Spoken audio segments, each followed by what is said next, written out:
All right, this is the BarstoolU Midwest Rundown with me, Mike from Barstool Bash, Noah from University of Wisconsin, Milwaukee, and John from Barstool, Eastern Illinois. What's cooking, fellas? What's up, Mike? John, what's up, brother? How we doing? Let's Hanging get it. out. All right, so let's get this thing cooking. All right, first topic tonight. So Kyrie wants out.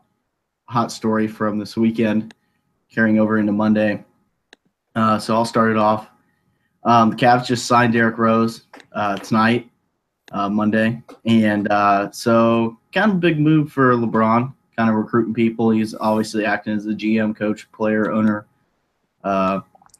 commissioner of the NBA. Let's be honest. I love it though. Kyrie says, fuck you to LeBron. I'm not going to play under you, and let's just go somewhere else. I have mad respect for Kyrie. Solid player. I'm not real big in the NBA, to be honest, but he's a fun guy to watch. I've always liked him, even though I don't really care for the Cavs and obviously hate LeBron blames.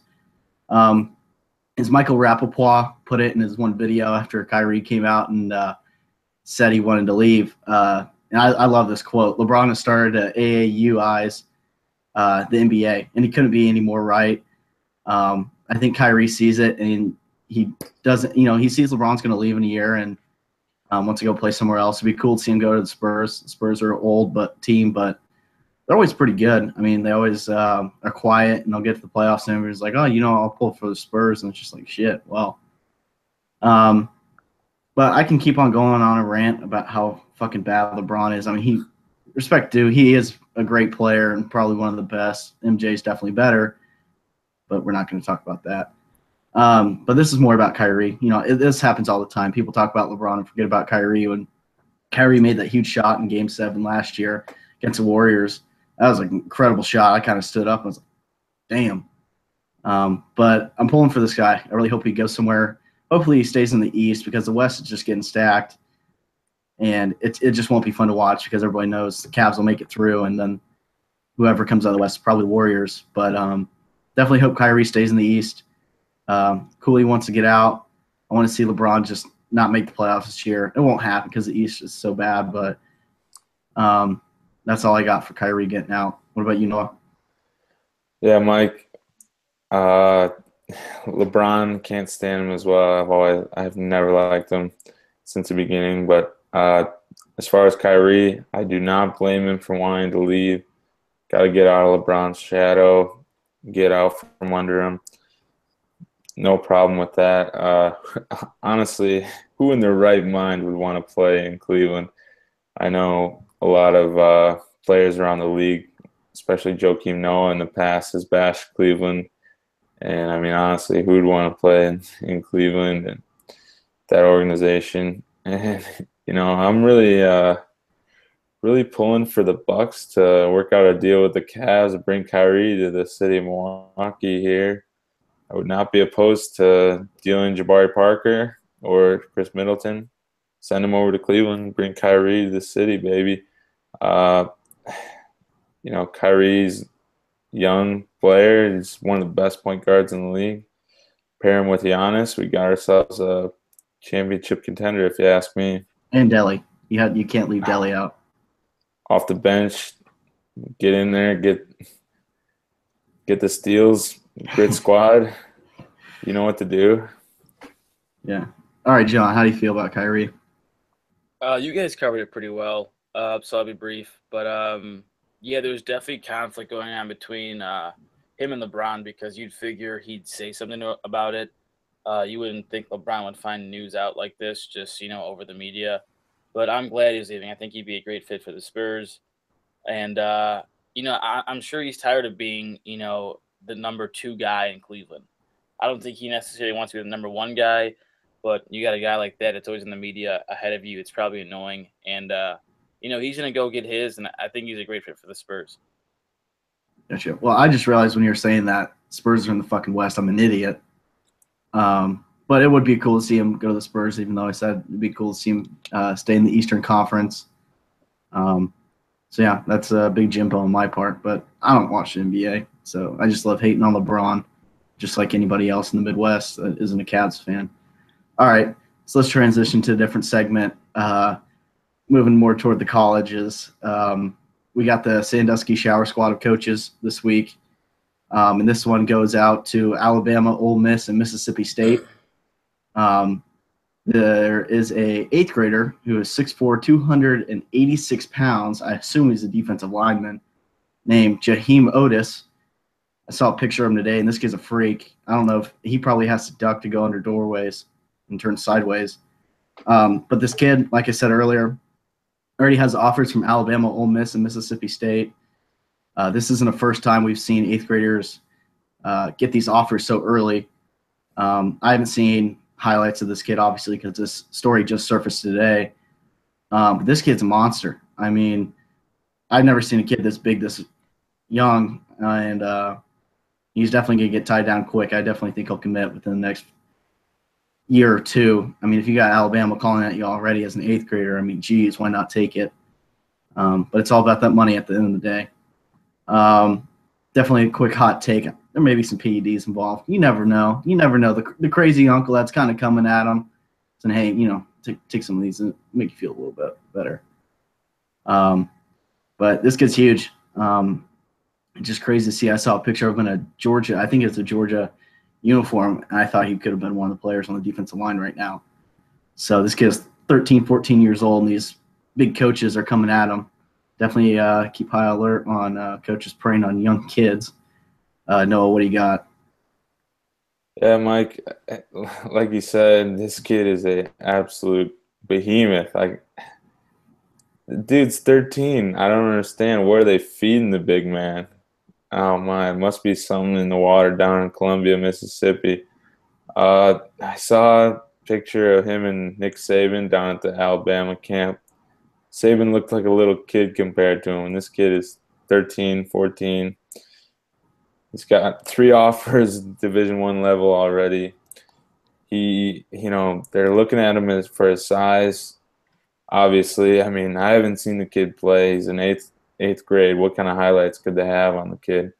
I mean, how good can he be? I think it's solely based on his size right now. We've talked about it before. I think colleges need to slow their roll a little bit while they're tossing out these offers on these young kids. Obviously, he's a freak of nature. I want to know what they're feeding the kid. Like I said, colleges, tone it down a bit. I mean, 6'4", 285 is no joke, but kid's 13. I mean, yeah, you're kind of preying on super young kids and haven't gotten to high school, haven't maybe seen a weight room here and there, but you haven't really started lifting in sports till high school. Right. Even sophomore year, you don't even really hit the weights hard because he'll be around the varsity program early, so he'll start definitely earlier. And this kid's huge right now, without even weights, and no doubt probably has that natural strength. But, yeah, John, what do you got? Well, just like you said, Noah, how good can he actually be? That's the question, because he's playing grade school football. I mean, how good are the kids he's playing against? But at the same time, he has SEC schools looking at him and giving him offers. And it's like, how are these recruits finding him? Because he's from a town of 6,000 people, and they found him and put him on the map. But really what matters is going forward, I think, for this kid. It really depends on what program he's put into in high school to further develop him and get him ready for Division I football, because this kid can be lazy and just be a bust. You never know. He's getting all this attention now. He might not be good. So it's really about him, taking it to the next level.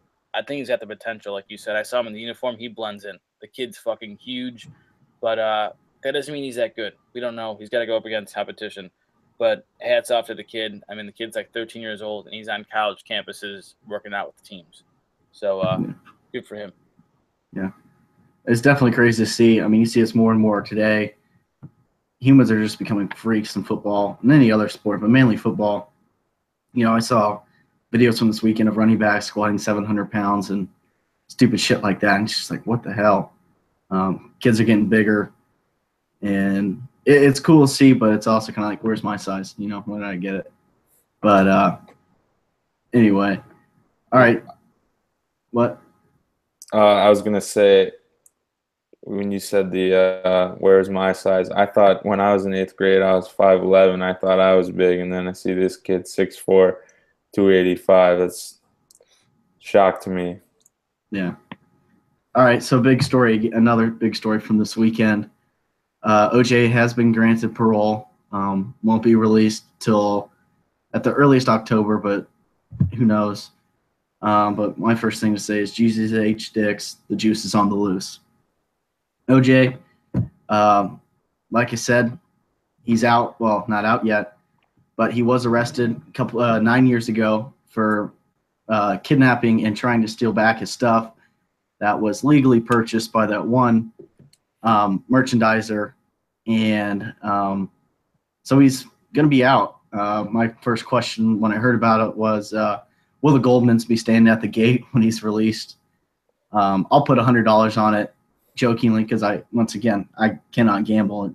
It violates NCAA rules for athletes, and I cannot wait for that meeting coming here in a couple weeks. But so quickly, he served 9 of his 33 years, and he thinks that's enough, apparently, not even halfway through that.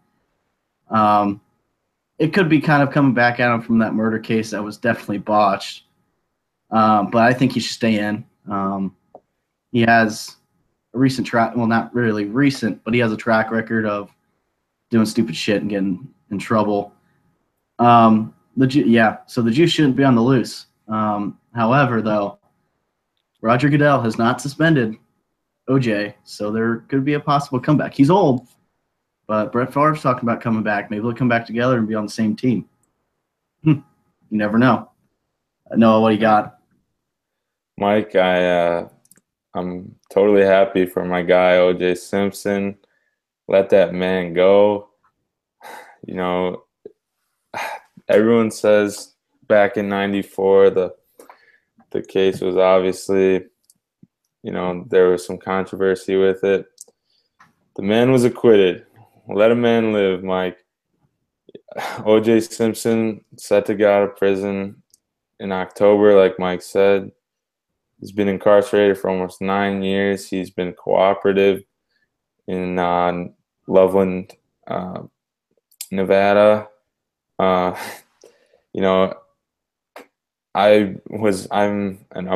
full on OJ truther. I think obviously some years were tacked on with the burglary because they were a little salty about the murder case.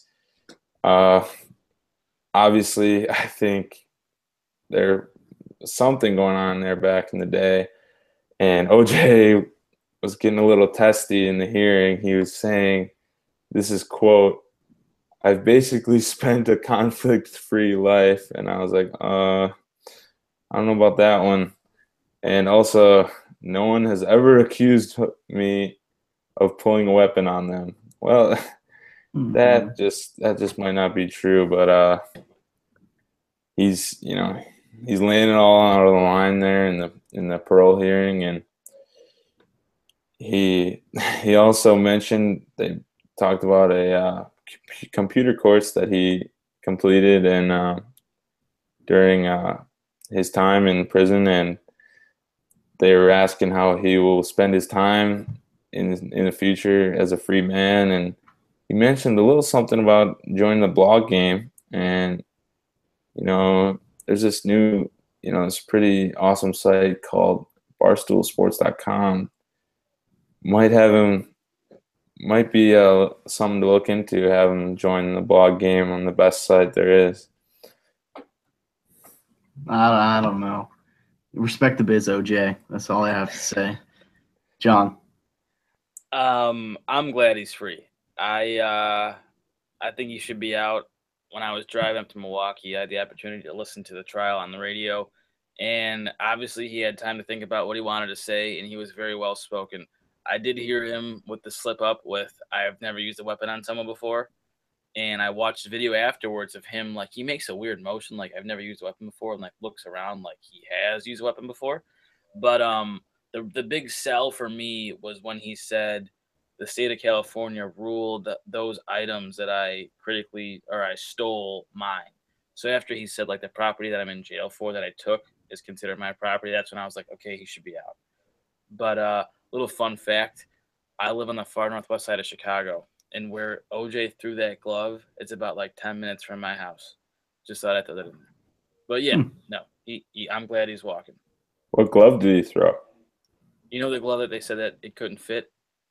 Well, when Right, OJ got to Chicago, he got off in O'Hare and he stayed at a hotel that's like, I don't know, 5 minutes from the airport. And when he was like leaving, he was driving onto the interstate and he threw it out the window and they found it there. And that was the glove that didn't fit. Okay. Fun facts, I guess. All right. So let's wrap this bad boy up. This has been the BarstoolU Midwest Rundown. Follow Barstool Bash, Barstool UWM, and Barstool_EIU on Twitter. Check out the Barstool store at store.barstoolsports.com. No, you got something, don't you? Oh yeah, Mike. All right, fellas, everyone listening, watching, you want to head over to Dunkin' Donuts while you still can. Check out a Dunkin' Energy Punch. You can get a blue raspberry flavored or strawberry flavored. Start your day off right with the Dunkin' Energy Punch. Viva la Dunkin'. You know, get the juices flowing in the morning, afternoon, night, wherever you can get it in. Head over to Dunkin', your local Dunkin'. Dunkin' Energy Punch. Juice up, baby. All right, let's do a little post show, boys. So let's just address the what's going on with my face. I did shave. I shaved tonight. I look like I'm 14. Shit sucks, but you gotta shave sometimes. Went to Lambeau Field this weekend, and it was awesome. I stayed up in Milwaukee this weekend, saw some family, and we went to Lambeau Field, and it really shamed the pain pill snorting Jim Irsay, who owns the Colts. I mean, this stadium was crazy. I've been talking to a couple buddies, and I think we are going to go to a game September 10th, I think. So it's our bye week. So I got to see if I'm going to get that weekend off from the team. Hopefully I do. Definitely want to go to a game. But really, that's all I got. No. And Mike, I get that same problem whenever I get my Dollar Shave Club razor. I pull it out and get my Dr. Carver's shave butter.